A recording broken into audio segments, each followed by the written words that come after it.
SK news Telugu ఛానల్కు స్వాగతం.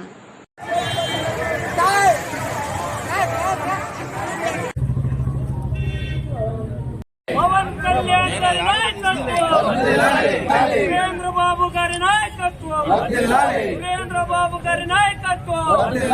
జై తెలుగుదేశం. ఏం అర్థం గట్టిగా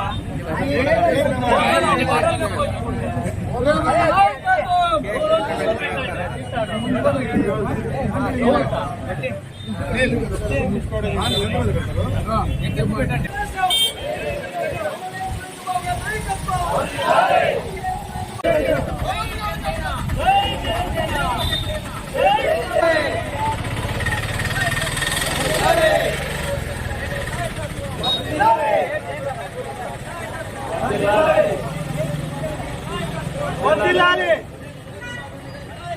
వదిలాలి.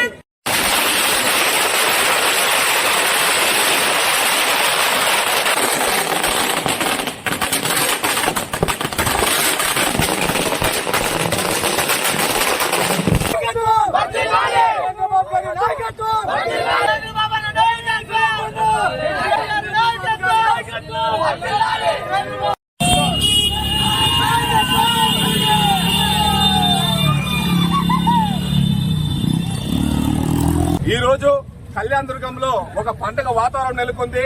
కారణం కేవలం సురేంద్రబాబు గారు ఈ రోజు భారీ మెజార్టీతో గెలిచి అసెంబ్లీలో కళ్యాణదుర్గం ప్రజల యొక్క ఆత్మ గౌరవం కోసం ఆయన పాల్పడి పోరాడి ఈ రోజు ఒక యుద్ధంలో గెలిచి ఇన్ని రోజులు ఈ రోజు ప్రమాణ స్వీకారం ఆయన సురేంద్రబాబు సార్ గారిని చేశారు.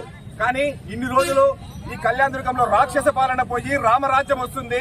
ఆ రామరాజ్యం ఎటువంటిది అంటే సురేంద్రబాబు సార్ గారి పరిపాలన చూపిస్తే సరిపోతుంది. ప్రమాణ స్వీకారం సందర్భంగా ప్రమాణ స్వీకారోత్సవం అని చెప్పి ఒక పండుగ జరుపుకుంటామని చెప్పి కూడా ఈ రోజు కళ్యాణదుర్గం యువత తరపున తెలియజేస్తున్నాం.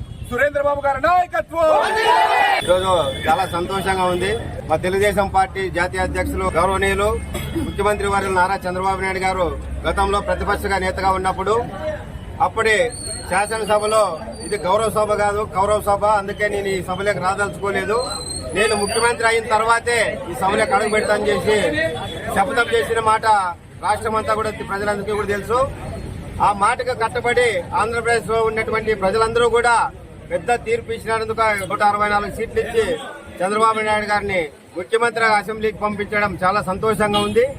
ఈ ముఖ్యమంత్రిగా ప్రమాణ స్వీకారం చేసినప్పటి నుంచి కూడా ప్రజలందరూ కూడా చాలా సంతోషంగా ఉన్నారు. ఈ రోజు మా ప్రియతమ నాయకులు కళ్యాణదుర్గం ప్రాంతాన్ని సస్యశ్యామలం చేసి కళ్యాణదుర్గం ప్రాంతం అభివృద్ధి అయిన లక్ష్యం అని చెప్పేసి ముందుకొచ్చి కళ్యాణదుర్గం ఎమ్మెల్యేగా గెలవక ముందే చాలా ప్రాంతాల్లో అభివృద్ధి చేసి నిరూపించుకొని కళ్యాణదుర్గం ప్రజల చేతన మెప్పు పొంది అత్యధిక మెజార్టీతో గెలిచి ఈ రోజు ప్రమాణ స్వీకారం చేయబడుతున్నటువంటి అమలేని సురేంద్ర అన్న గారికి తెలుగుదేశం పార్టీ తరఫున స్వాగతం తెలుపుతూ ఇంత పెద్ద విజయాన్ని అందించినందుకు నియోజకవర్గంలో ఉన్నటువంటి తెలుగుదేశం పార్టీ నాయకులకు, కార్యకర్తలకు, ప్రజలకు ప్రతి ఒక్కరికి కూడా శిరస్సు వంచి పాదావందనం చేస్తున్నాం.